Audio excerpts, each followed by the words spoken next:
адамдын туулу өскөн жана жашап жаткан жери менен болгон байланышы ойлогонубуздан алдаганча бекем, терең жана маңыздуу. Тээлгертеден бүгүнкү күнгө чейин адам баласы дайыма айлана чөйрөдөн, биринчи кезекте жерден жана анын түшүмдүүлүгүнөн көз каранды болуп келүүдө дагы далай заман багынычтуулукта кала бермекчи. Буну менен бирге тескерисинче, жер, анын семиздиги, экосистеманын туруктуулугу жана алгачкы абалы адамдын табиатка, жиренеге болгон аяр мамилесине, көңүл буруп сүйүүсүнө байланыштуу.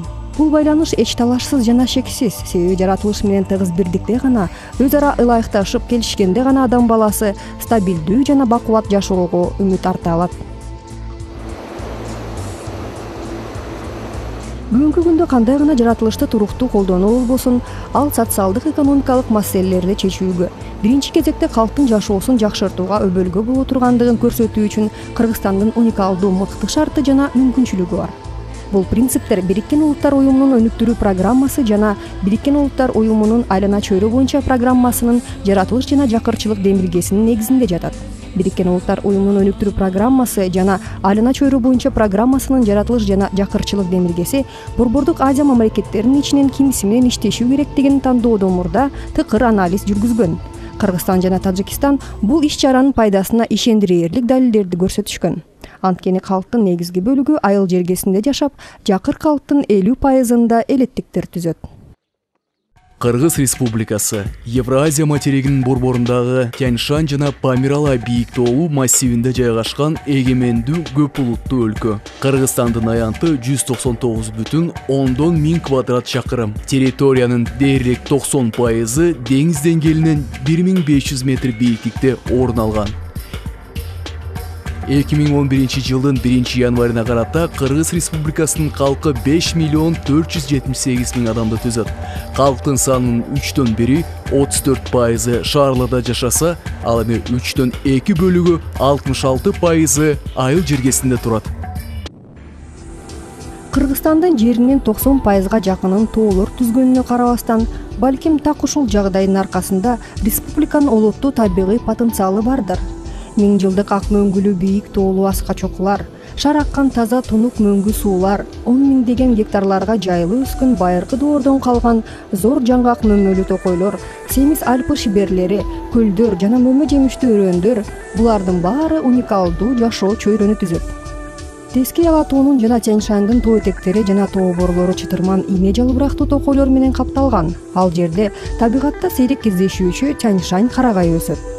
Ал эми токойлордо жана тоолордо болсо, дүйнөдөгү көпчүлүк өлкөлөрдө жоголуу коркунучуна кабылган айбанаттардын түрдөштөрү, алардын сейрек түрлөрү кездешет. Кыргызстандын био түрдүүлүгү, бай уникалдуу экосистемасы жашоочулары сыймыктана турган нерсе. Республиканын жер алдында да аз эмес байлыктары сакталган. Адистердин болжолдуу гана баамында пайдалуу кендердин катмары $10 триллион бааланат. Изилденген геологиялык маалыматтардын кеңири тизмегинде жалаң гана алтын кенинен чыккан жерлер жана углеводород ресурстары белгиленбестен абдан чоң уран кенинин катмары, темир, алюминий рудасы, сейрек кездешүүчү металлдар жана башкалар киргизилген. Тилекке каршы Кыргызстан мында жаратылыш байлыктарына ээ болгонуна карабастан, бүгүн жакырчылыктын деңгээли жогору бойдон калууда. Проблема бедности в Кыргызстане. Жакырчылык проблемасы Кыргызстанда өтө курч турат. Калктын 33%-нан көбү кедей болуп эсептелинет. Албетте, бул цифра ойлондурбай койбойт.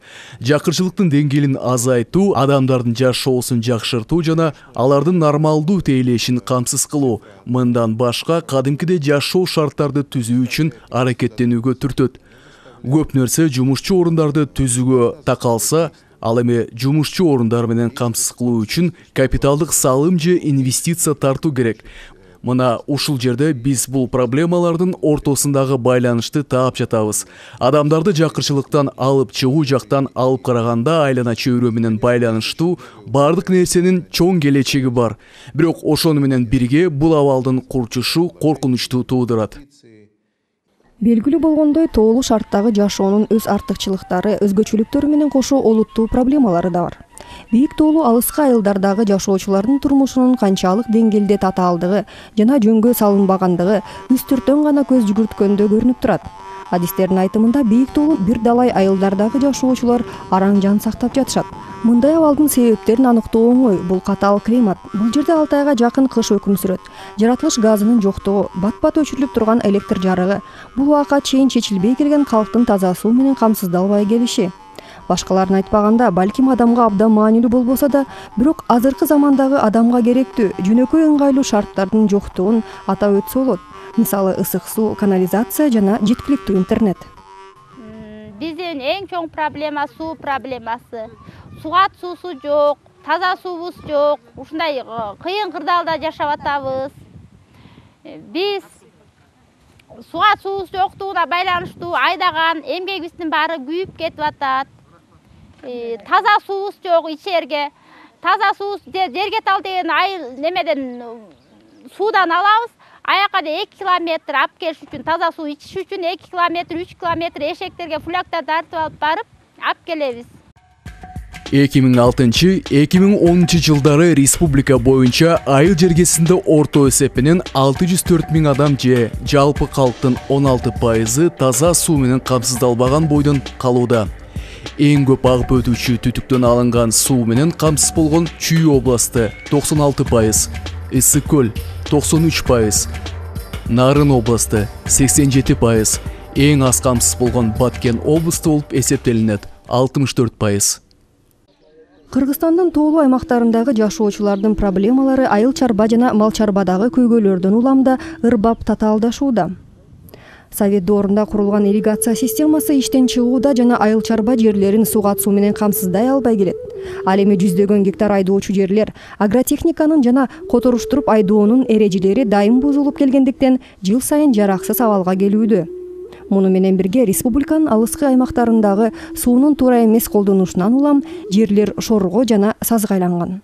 Жер кыртышынын бережеге учурагандыктан бунун алдын алыш үчүн 1993 жылы биздин айыл өкмөт тарабынан 20 гектар жерге 60 000 түп бак терек отургузганбыз. Андан бери коруктун жоктугунан, кароолчунун дагы жетишсиздигинен болуп кыйылып отуруп, элдер отунга кыйып атып, азыркы убакта болгону 4-5 000 түп гана бактар калган.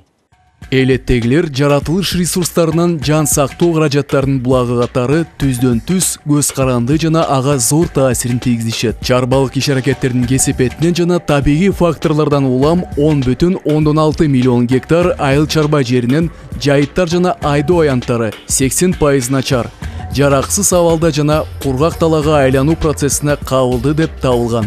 9 миллион гектарды же өлкө территориясынын 48% жайыттар, ал эми 1 миллион гектардан ашуун жерди айдоо аянттары түзөт. Айылдыктар үчүн ыңгайлуу жана керектүү жакын жайыт жерлерди болсо мал тебелеп кум дөбөгө айлантууда. Бийик тоолуу Альпы шеберлериндеги жайыттарынын абалы да тынчсызданууну туудурат. Убагында семиз, жогору өндүрүмдүү мол, чыктуу чөп баскан жайыттарды учурда уулуу ото чөптөр каптоодо. Бул алтагана биздин суу самырдын жайыттарын жылдан жылга басып, азыркы күнгө бир 5000 гектардай жайытыбызды ээлеп калды да.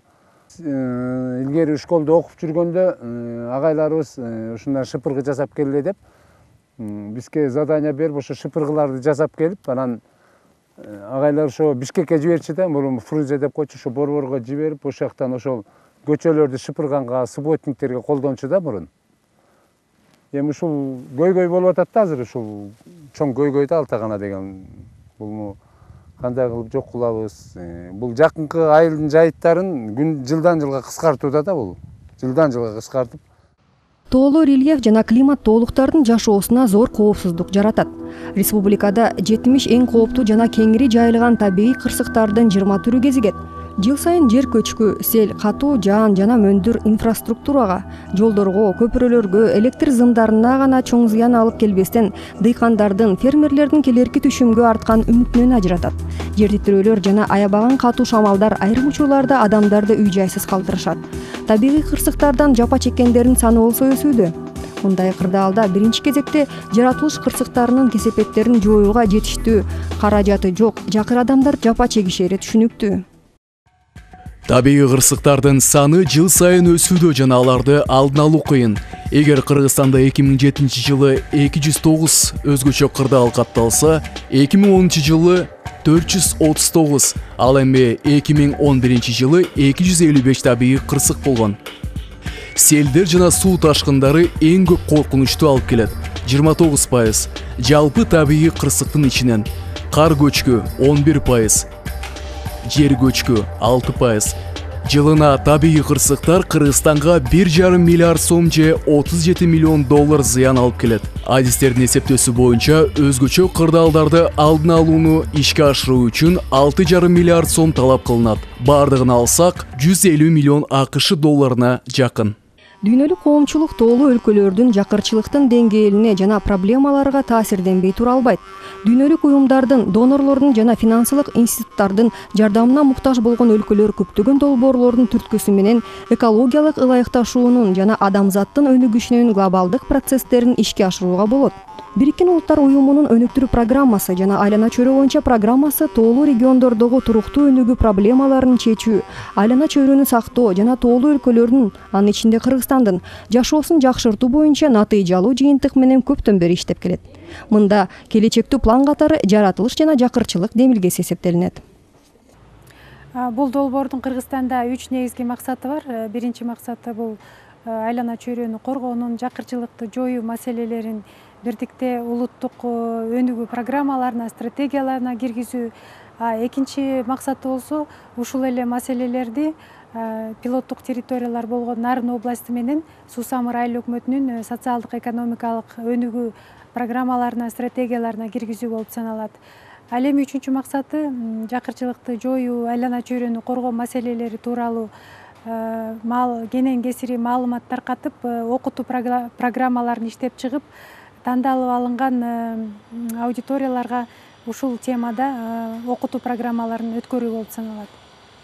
Кыргызстандын жакынкы 3 жылдагы өнүгүүсү 2012-2014 жылдарга мамлекеттин өнүгүү программасы менен аныкталат. Чынында бул Кыргыз Республикасынын өкмөтүнүн экономиканы, социалдык маселелердин эффективдүү чечилишин жана айлана чөйрөнү коргоону эске алуу менен өлкөнүн туруктуу өнүгүшүн камсыз кылган иш-аракет планы. Ушул эле баштапкы принциптер Бириккен Улуттар уюмунун жакырчылык жана жаратылыш глобалдык демилгесинин негизинде жатат. Бизде болсо Кыргызстанда Проон ЮНЕП деген жакшы программа бар. Ошонун ичинде жанагы жакырчылык менен анан кийин жаратылышты биз кандай айкештирип карайбыз. Анткени ар бир адамдын жашоосу жаратылыш менен байланышат. Биз жегенибиз, ичкенибиз, дем алганыбыз, баскан турганыбыз баары тең жаратылышка байланыштуу болот да. Мына ошон үчүн биздин министрлик ушул багытты, негизги багыттардын бири деп алып, ушул Проон менен чогуу программа иштеп чыгып атат. Бул программанын негизги багыты бул жашыл экономика Кыргызстанда. Анан өзүн өзү кайрып келүүчү кубаттуулук. Ошонун ичинде гидроэнергетика. Бул анткени түгөнгүс нерсе да. Ал эми газ, нефть, көмүр түгөнөт. Булардын баарын биз билишибиз керек. Бириккен Улуттар уюмунун айлана чөйрө боюнча программасынын жакырчылык жана жаратылыш демилгеси экологиялык башкы маселелерди жана жакырчылыкты кыскартуу менен бирге улуттук, тармактык жана жергиликтүү өнүгүү стратегияларынын ичине камтыгандыктан жергиликтүү бийлик органдары табигый ресурстарды туура пайдаланууну жана жергиликтүү коомчулуктун жашоо турмушун жакшыртуу багытындагы өнүгүүнүн туруктуу өлчөмдөрүн эске алуу менен комплекстүү пландаштырууну үйрөнүшү керек. Жакырчылык жана жаратылыш демилгесинин пилоттук долбоору болгон бул иш Нарын областынын администрациясы менен Суу-Самыр айылдык аймагында башталды. Биздин оюбузча, өнүгүү пландарын түзүү бул областтын, райондун жашоочуларынын өтө зарыл керектерин чечүүдө ресурстарды мобилизациялоодогу абдан маанилүү инструмент.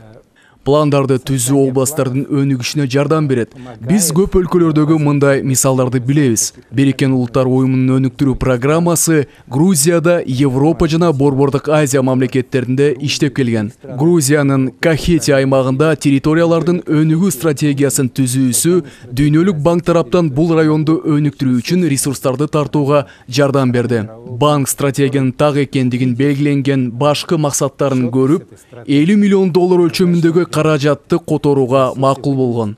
Биздин оюбуз боюнча ушундай эле максаттарды биз Кыргызстанда тагыраак айтканда Нарын областындагы өнөктөштөрүбүз менен коюп жатабыз. Ал жакта жакырчылык жана айлана чөйрө программасы Нарын областынын өнүгүү стратегиясын иштеп чыгууну баштады. Стратегия развития Нарынской области. Эң маанилүү көйгөйлөрдүн анализи программанын адистерине жергиликтүү калктын даярдаган пландарынын актуалдуулугун аныктоого, алардын ишке ашышы кандай суммага айланарын эсептөөгө, андан ары мунун негизинде жергиликтүү өнүгүү пландары жана инвестициялык өнүгүү стратегияларынын долбоорлору чогуу иштелип чыгуусуна мүмкүндүк берет. Финансы булактары изделип башталат. Эң негизгиси, бардык программалар жана иш-аракеттер жергиликтүү калктын жашоо деңгээлин жакшыртууга жана жаратылыш байлыктары акылга негизделип, туура колдонулушуна багытталышы керек. Эксперттердин сунуштары территориялардын өнүгүү стратегиялык планынын кийинки этаптарында бюджети менен кошо киргизилет. Адистер жасалган иштердин натыйжалуулугун баамдаш үчүн конкреттүү өлчөмдөрдү даярдашат. Кыргызстан табигаттын салыштырмалуу алгачкы калыбын жана сулуулугун сактап калган планетабыздын бурчтарынан бири. Жогорку технологиясы, зор өнөр жай өндүрүшү бар. Муну менен бирге жаратылыш ресурстарынын жоголуу коркунучун, табигый экосистеманын бузулушун алып келген кылымдын шарттарында.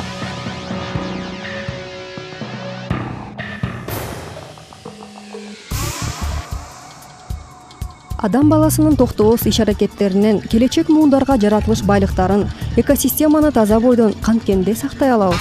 Канткенде адамдардын жашоосун татыктуу кылып, Homo sapienстин жасаган ийгиликтүү жана натыйжалуу болушун камсыздай алабыз. Бул суроолорго жооп издөө менен алектенишибиз керек. Ал эми бул боюнча бизге Бириккен Улуттар Уюмунун өнүктүрүү программасынын жакырчылык жана жаратылыш демилгеси жардам берет.